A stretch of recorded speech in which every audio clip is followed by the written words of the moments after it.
A-t-il jamais été en dehors de la volonté de Dieu? S'il te plaît, parle-moi. Même dans votre confusion, Dieu vous guide toujours. Amen. C'est un message puissant ce soir. Aussi confus que vous puissiez penser être, Dieu vous guide toujours. Laissez-moi vous dire comment Dieu dirige. Regarde-moi, je veux t'apprendre quelque chose de puissant.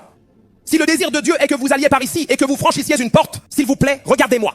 Si le désir de Dieu est que vous alliez à gauche et que vous entriez par la porte de votre destinée et que, dans toute votre honnêteté et sincérité de cœur, croyant en lui, vous partez à droite, il enlèvera la porte là-bas et la placera ici pour s'assurer que vous ne manquiez pas à sa volonté. Voilà à quel point Dieu est déterminé. Croyez cela à propos de Dieu. La plupart d'entre vous ne savez pas à quel point Dieu est puissant. Avez-vous lu l'écriture qui dit « Toute chose concourt, pas pour tout le monde, à ceux qui aiment le Seigneur ». Alors, chaque fois que vous ne comprenez pas votre vie, demandez simplement « Est-ce que j'aime le Seigneur ?» Si votre amour est toujours là, trouvez le repos. Les ennuis ne commencent que lorsque les épreuves détournent votre amour. Alors là, vous êtes en difficulté. Toute chose. Interprétez le silence de Dieu. Chaque fois que Dieu est silencieux, premièrement, cela signifie qu'il travaille sur le vase. Joseph, regarde les tragédies qui ont suivi la vie de Joseph. Depuis le puits, Joseph se relevait, ils l'ont vendu en prison. Et il a commencé à servir. Il est devenu le chef des prisonniers. Juste au moment où il allait se reposer, la femme de Potiphar est venue avec ses ennuis. Sommes-nous toujours ensemble? Et puis, oh là là! Regardez ce qui est arrivé à Joseph. Il était là en prison et il tenait le vêtement de la femme de Potiphar. Comment pouvait-il nier? Il tenait le vêtement de la femme de Potiphar. Comment aurait-il pu leur expliquer? Étape suivante, il est allé en prison et il était là en prison. Savez-vous qu'il avait des raisons légitimes d'être offensé?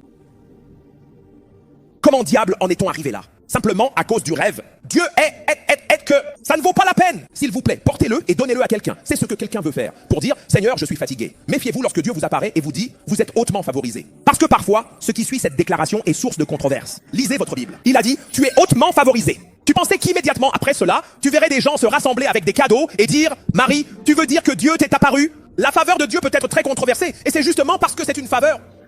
Comment expliquer que tu sois enceinte alors que tu affirmes être vierge? Et au lieu que Dieu parle et te défende, il reste silencieux. Apprenez à vivre dans le silence de Dieu, mes chers amis. Joseph est allé à la prison et il y est resté.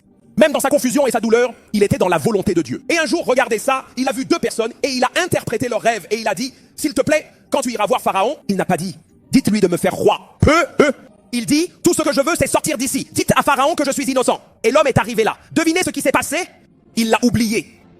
2 ans. Si vous êtes Joseph et que vous devenez Premier ministre, à qui aurez-vous affaire en premier? Vous aurez d'abord affaire au pressoir, puis à la femme de Potiphar. Lorsqu'il est devenu roi, ce n'était plus nécessaire. Quand la volonté de Dieu se manifeste dans votre vie, il y a des batailles qui deviennent inutiles. Tu en as un.